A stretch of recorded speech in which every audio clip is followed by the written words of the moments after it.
திட்டம் தொடங்கி வைக்கப்பட்டுள்ளது. மகளே, கொசு வழங்கும் திருவிழாவுக்கு உங்களை அன்புடன் வரவேற்கிறேன்.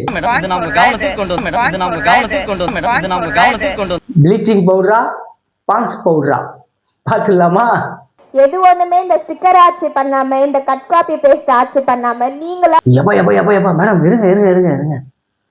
என்ன கேமராமேன் கொஞ்சம் ஃப்ரேமை இப்படியாவது வச்சிருக்கலாம், இப்படி வச்சிருக்காரு. சரி, அதெல்லாம் விடுங்க. மேடம் என்ன சொன்னீங்க? ஸ்டிக்கர் ஓட்டுறாங்களா? ஸ்டிக்கர் ஓட்டுறதுக்கான முழு இதுவும் உங்ககிட்ட தான் மேடம் இருக்கு. அதாவது திராவிட முன்னேற்ற கழகத்துக்கிட்ட தான் இருக்கு.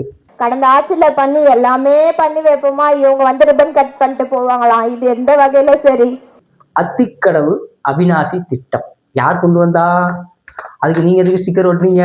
அத்திக்கடவு அவிநாசி திட்டத்தை முன்னாள் முதல்வர் ஜெயலலிதா அறிவித்ததாகவும் 2019ஆம் ஆண்டில் அதற்கு அடிக்கல் நாட்டி பணிகளை தாம் தொடங்கி வைத்ததாகவும் தெரிவித்துள்ளார். திமுகவோட ஆட்சி எண்டுல செயல் திட்டத்தில் இருந்தது. தாவேக ஆட்சி காலத்துல அது வருது. அப்போ ஒரு மக்கள் பிரதிநிதியான மெம்பர் ஆஃப் லெஜிஸ்லேட்டிவ் அசம்பிளி அவங்களுக்கு நீங்க முன்னுரிமை கொடுக்கணுமா, கொடுக்க கூடாதா?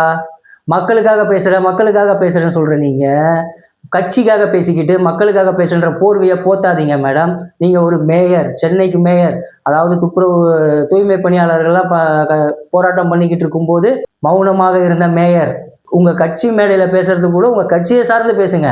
எப்படி பேசணும்? நம்ம நிறைய ரவுடிசம் பண்ணணும், நம்ம நிறைய கொசு வழங்கணும், நம்ம நிறைய பான்ஸ் பவுடர் கொட்டணும், அதனால தான் மக்கள் நம்மளை துரத்தி விட்டாங்க.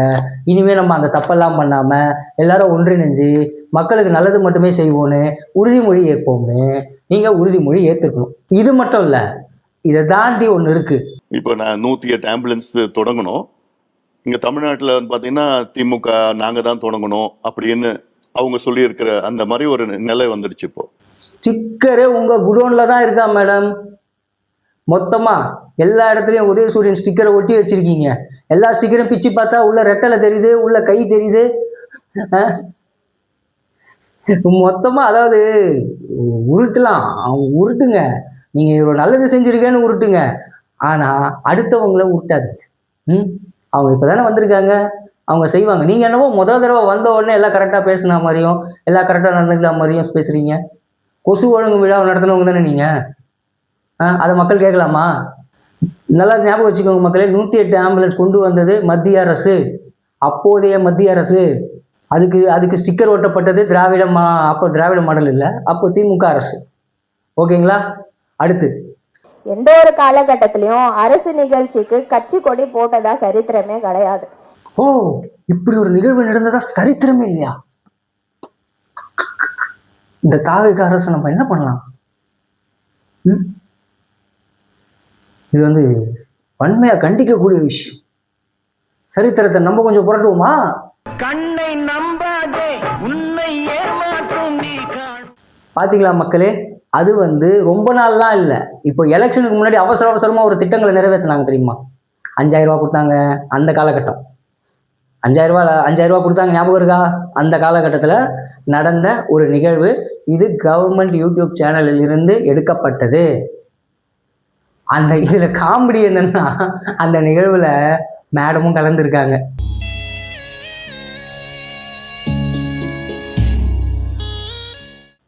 சிஎம்மோட நிகழ்வு எல்லாத்துலயும் அப்போ நகராட்சிக்கு நல்ல உறுதுணை இருக்கும். இப்ப இருக்கிற சிஎம் குடிக்கல, அதனால மக்கள் பணியே செய்யாம ஒரு நகராட்சி நடந்துகிட்டு இருக்கு, மாநகராட்சி.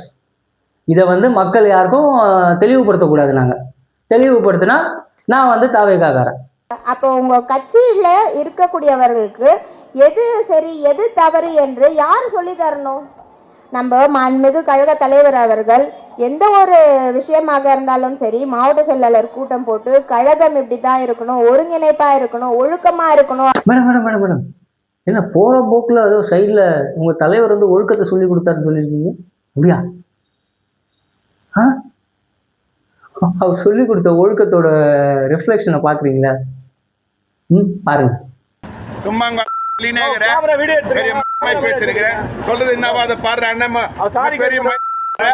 மேடம், அந்த ஒழுக்கம் விழுப்பம் தரலாம் கிளாஸுக்கு அவர் வரலீங்களோ? உங்க ஐயா வந்து கிளாஸ் எடுத்துக்கிட்டு இருக்கும்போது அவர் வரலீங்களோ? பொதுமக்கள் அசிங்கமா பேசுறாரு. ஒழுக்கத்தை இவங்க சொல்லி கொடுக்குறாங்க. மேடம் திருக்குறளை திரும்ப இன்னொரு வாட்டி ஐயா கலைஞர் ஒரு உரை எழுதியிருப்பாரு, அதை உட்காந்தாலும் உங்கள் கட்சிக்காரங்களை படிக்க சொல்லுங்க ப்ளீஸ். இல்லைன்னா இந்த திருக்குறள் டெய்லி 10 வாட்டி சொல்லுங்க. ஒழுக்கம் விழுப்பம் தரலாம், ஒழுக்கம் உயிரினும் ஓம்பப்படும். சொல்லி கொடுங்க உங்க கட்சிக்காரங்களுக்கு. அப்படி நீங்களும் கொஞ்சம் படிச்சுக்கோங்க. திராவிட முன்னேற்ற கழகத்தினால எந்த ஒரு பில்டிங் திறப்பு இருந்தாலும் சரி, அந்த டைம்ல வந்து எந்த ஒரு திட்டம் கொண்டு வந்தாலும் சரி, அதெல்லாம் இருக்கட்டும் மேடம். நீங்க ஏதோ சொத்து கணக்கு இன்னும் காட்டாம இருக்கீங்களா? முதலமைச்சர் பதவி ஏற்றதுல இருந்து போய் முதலமைச்சரை பார்க்கல, சொத்து கணக்கு காட்டல. நீங்க மக்களுக்காக பேசுறீங்களா? கடந்த ஆட்சியில மக்கள் உங்களுக்காக பேசினாங்க, பாக்குறீங்களா? அதை பாருங்க.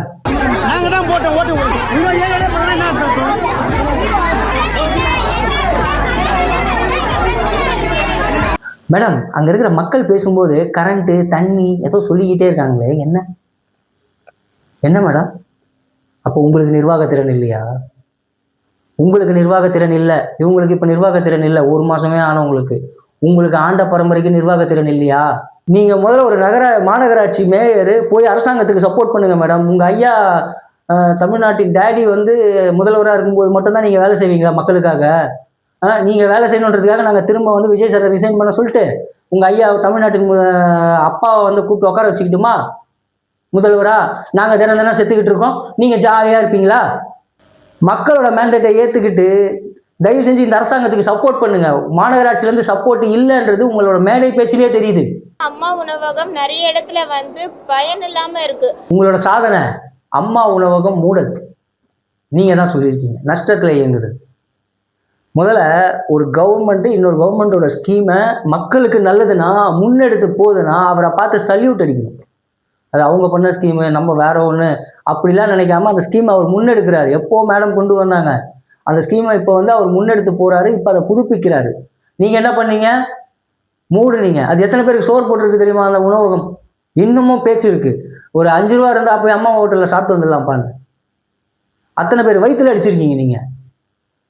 மக்களுக்காக நின்னாங்களாம், மக்களுக்காக நீங்க நின்று இருந்தா ஏங்க மக்கள் உங்களை தூக்கி போடுறாங்க? உடனே கவர்ச்சியை பார்த்து வந்துட்டாங்க. கவர்ச்சியை பார்த்து வர்றதுக்கு மக்கள் என்ன முட்டாளா? சரி, அப்படி கவர்ச்சியை பார்க்குற அளவுக்கு அந்த அளவுக்கு மக்கள் முட்டாளா இருந்திருக்காங்கன்னா என்ன 60 வருஷமா ஆண்டீங்க? மக்களை முட்டாளா வச்சிருந்தது யாரு? நீங்க தானே. அப்போ அந்த அக்யூசேஷன் உங்க மேலதான் வரும். 60 வருஷமா அப்படி கவர்ச்சியை பார்த்து மக்கள் ஓட்டு போட்டிருக்காங்கன்னா அதுவும் உங்க தப்பு தான். உங்களோட நிர்வாக திறன் இல்லாத ஒரு செயல்பாடு தான், உங்க ஆட்சி காலத்துல ஏற்பட்டதுதான். அடுத்து பிரஸ் மீட்னு சொல்றாங்கல்ல, மேடமோட ஒரு பிரஸ் மீட்டை கேளுங்களேன். மாமன்னன் படம் நல்ல படம், நல்லா எடுத்திருக்காங்க மேடம். அது பிரஸ் மீட்டு கவர்மெண்ட் சார்ந்து கொடுக்கணும். மாமன்னன் படத்துக்கு ரிவ்யூ சொல்லிக்கிட்டு இருக்கீங்க. இந்த மாதிரி பிரஸ் மீட் தான் கேட்குறீங்களா மக்கள்? எங்க முதலமைச்சர் இந்த மாதிரி பிரஸ் மீட் தான் கொடுக்கணுமா உங்களுக்கு? முதல்ல ஒரு ஊடகம் நடுநிலையோட இருக்கா? ஒட்டுமொத்த ஊடகத்தையும் நீங்க கண்ட்ரோல்ல வச்சுக்கிட்டு அவன் என்ன டிபேட் ஷோ போடணும், என்ன பண்ணணும் எல்லாத்தையும் நீங்க கண்ட்ரோல்ல வச்சுக்கிட்டு இந்த கிரவுண்ட் லெவல்ல ஒரு அரசாங்கத்துக்கு சப்போர்ட் பண்ணாம உங்களால வேலைக்கு சேர்ந்த அத்தனை ஆட்களையும் கீழே உள்ள வச்சுக்கிட்டு பொம்மலாட்டம் ஆடிக்கிட்டு இருக்கீங்க. இது எல்லாம் மக்கள் யாருக்கும் தெரியாதுன்னு நினைச்சுக்கிட்டு இருக்கீங்க. இங்க வந்து ஒரு அசாதாரண சூழலை உருவாக்கிக்கிட்டே இருக்குது. எப்படி திருப்பரங்குன்றத்தில் உருவாக்குனீங்களே, திருப்பரங்குன்றத்தில் வெறும் பாஜக கை மட்டும்தான் இருக்குன்னு நினைச்சிட்டு இருக்கோம் நாங்களாம். உங்க கை இல்லைன்னு எங்களுக்கு தெரியாது பாருங்க. அவங்க எப்போ ஜிஆ சுவாமிநாதன் ஜட்ஜ்மெண்ட் கொடுத்தாரு, நீங்க எப்போ அப்பீலுக்கு போனீங்க? அங்க தெரியல உங்களுக்கு உங்களோட கை இருக்கா இல்லையாட்டு. எங்களுக்கு மௌனியா இருந்த மக்கள் எல்லாம் பேச ஆரம்பிச்சுட்டாங்க. தயவு செஞ்சீங்க மக்களை வாழ விடுங்க. மக்களுக்கு நல்லது பண்றேன்னு உங்க ஆட்சி அதிகாரத்தை கைப்பற்றதுக்கான மும்முரத்துல இருந்துட்டு எங்களுக்கு நல்லது பண்றேன்னு சொல்லி இங்க law and order issue create பண்ணி திரும்ப தமிழ்நாடை சுடுகாடை ஆக்கிடாதீங்க. வேற ஒரு பதிவுல சந்திக்கலாம். நன்றி மக்களுக்கு. நாசமா போனதுக்கு காரணம் திமுக காரணம் தான். அரசியல நம்ம தலையிடணும், இல்ல அரசியல் நம்ம வாழ்க்கையில தலையிடும். போராடுவதே கடமை.